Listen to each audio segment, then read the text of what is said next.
What's up? Welcome to the Money in the Brand podcast. Some people call me Naya, some people call me Fire, but today I'm going to be talking about what is a brand.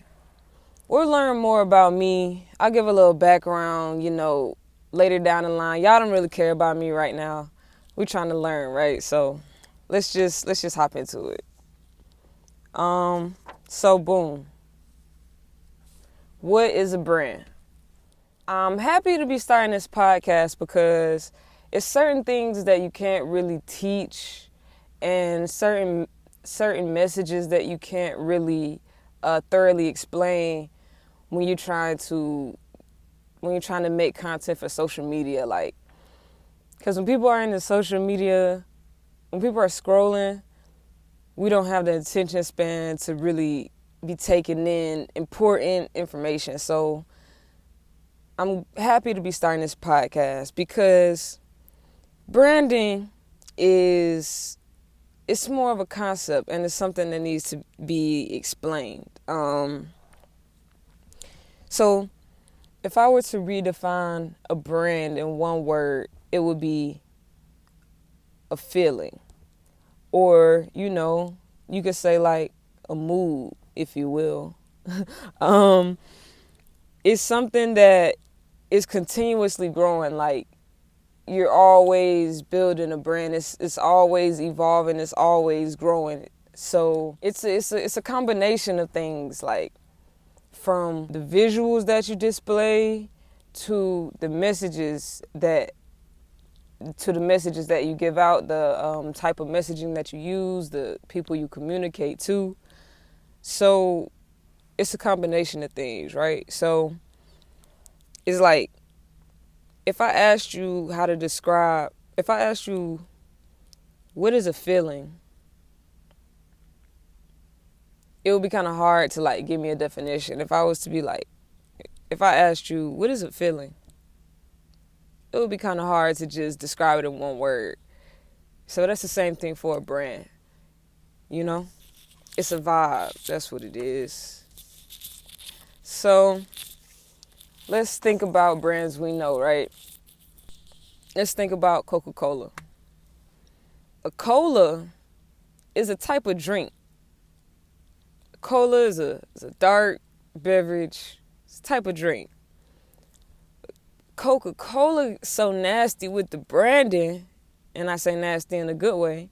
It's so strong. I should use that word. So strong with the branding that they have pretty much made themselves synonymous with the drink. And any other cola is off brand. Like, that is branding. That's the power of a strong brand, right? So the way that Coca-Cola in particularly became so strong, though, was through something called first mover advantage. And we're gonna talk about that more in another episode, because that's a whole concept within itself. And it's also disadvantages to being the first mover in the market. So we'll talk about that later. But so Coke had first mover advantage, but they stay so consistent with the branding and whatnot that now it's like they are synonymous with the cola. A strong brand becomes synonymous with a word. So when I say I want some Starbucks, I want some coffee. Like, that's the power of a strong brand. So let's go back to brands. Yeah, becoming synonymous with the word, right? So before the internet, people still did business. There was still commerce, right? Before the internet, even when you had, just physical locations and stuff like that, you still needed a brand. Before people had physical locations, when we was just trading apples and oranges, you know what I mean? You still had a brand. Like,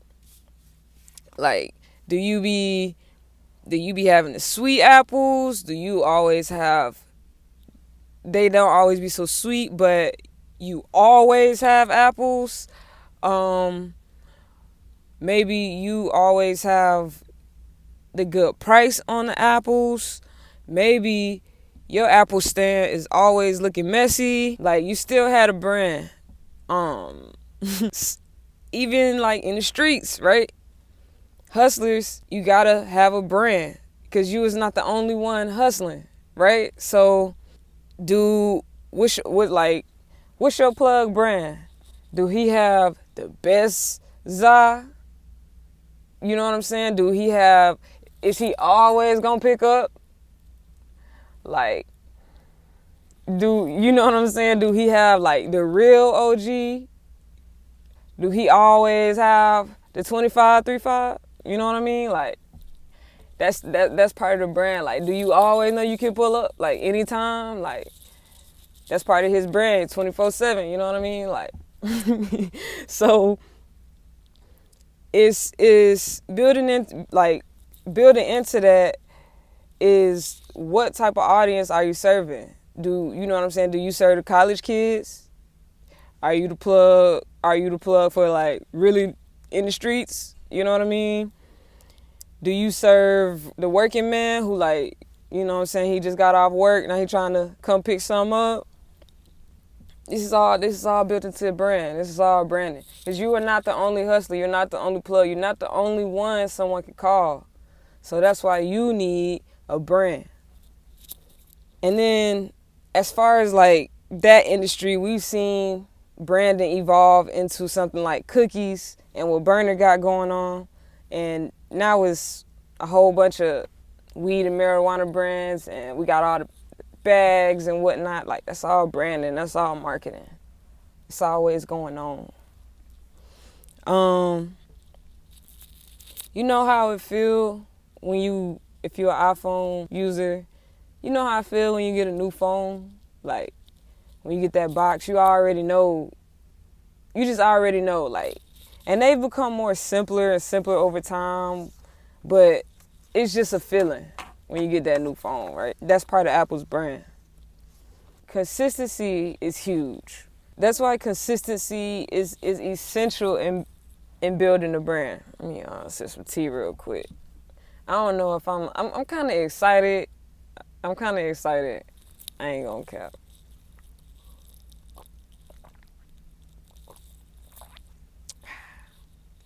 So just a little about me, right?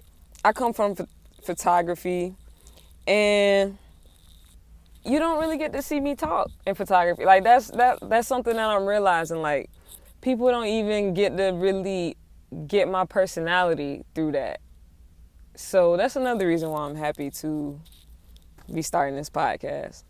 But anyway, that's why consistency is essential in building a brand, because as humans and people, we like to do things we know. That's a good thing and can sometimes be a bad thing, but it is what it is, right?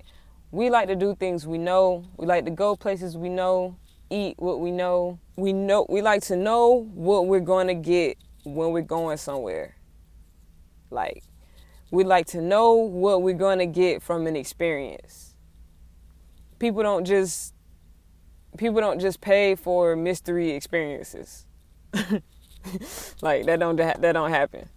So another thing is that consistency allows for is consistency allows you to take up space in your customer's mind. Like, if I'm the person that is consistent with providing the service that you need, you don't even think about going to anybody else when you need that service.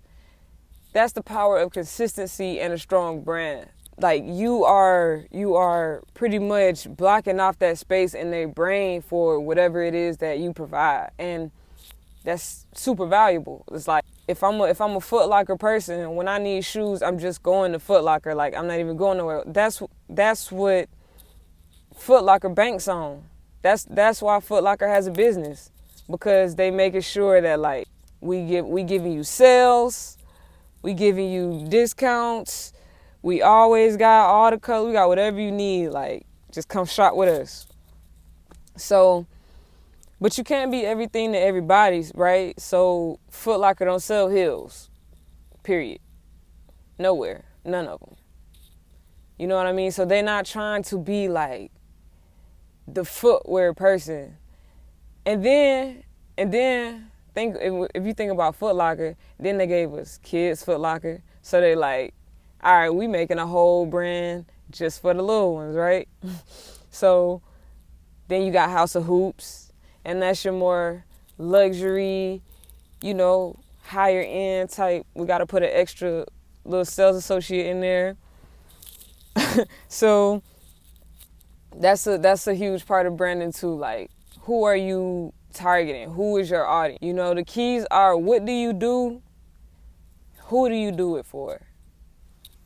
So taking it back to me and my experience, if I was a photographer, who am I a photographer for? Me, I was more of a music photographer.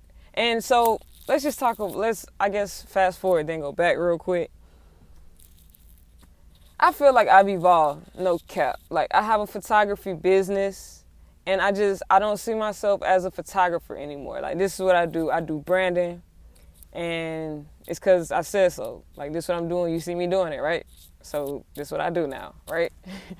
So in my past career as a photographer, I wasn't aware that I needed a strong brand because I didn't see myself as a business. I saw myself as a creative. I saw myself as a medium type energy, slick, and so that is what kind of pushed me into this whole endeavor of branding and marketing, because it's like, I needed to understand that I'm a business. Yes, I'm a photographer, but I got to see myself as a business.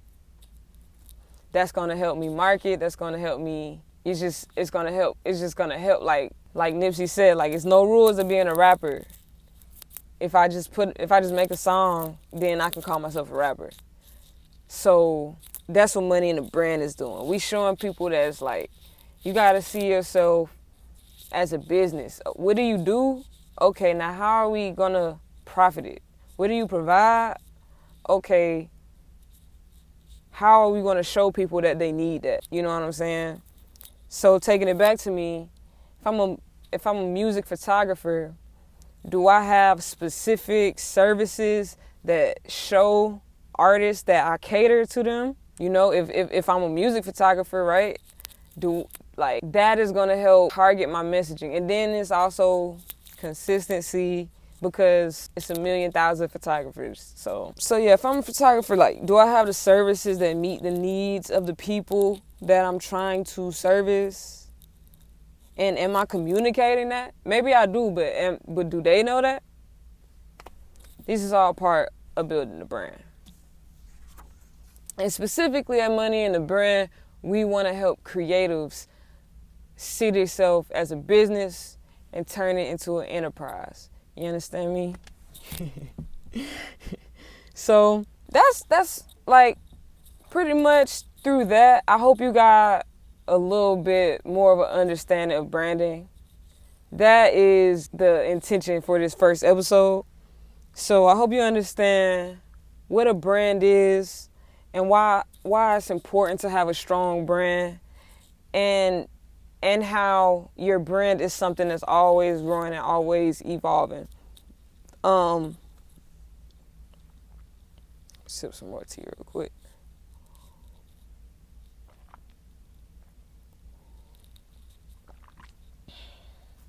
And so that's why I really feel like I've found my sweet spot right here with branding, because it's like the most personal aspect of business. And I'm a very I was gonna say I'm a people person, but that's not all the way true. So, but I'm very empathetic, and I understand people, but I'm also very business minded, very entrepreneurial minded. So it's like your brand is your business's, is the human element to your business. And so it's like, that's why I feel like I found my sweet spot right there. It's like the most human thing you can put on business. And like, that kind of just is a combination of my skills and experience and knowledge. And communication is a huge part of branding. And so it's just like, yeah, definitely feel like I found my sweet spot. And oh yeah, it's something that's always growing and evolving. And that's me. Like, that's me, period. Like, it's a new thing. It's a new thing to learn about it every day. Something new is happening every day. Like, it's so many ways to communicate and teach about it. I kind of felt like there was only so much I could do, or so far I could grow as a photographer. But now I see that really just, I saw it like that because I wasn't supposed to be trying to take it all the way there. Like, this is what I'm supposed to be doing, evolving and growing and moving. So I don't want to discourage any photographer from trying to take it all the way to the top. You feel me? Like, that just wasn't my plan. I'm here to be doing this. So, yeah. Subscribe to Money in the Brand on YouTube.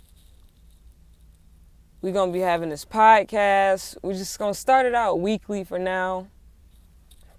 So I get my pod legs. You know what I'm saying?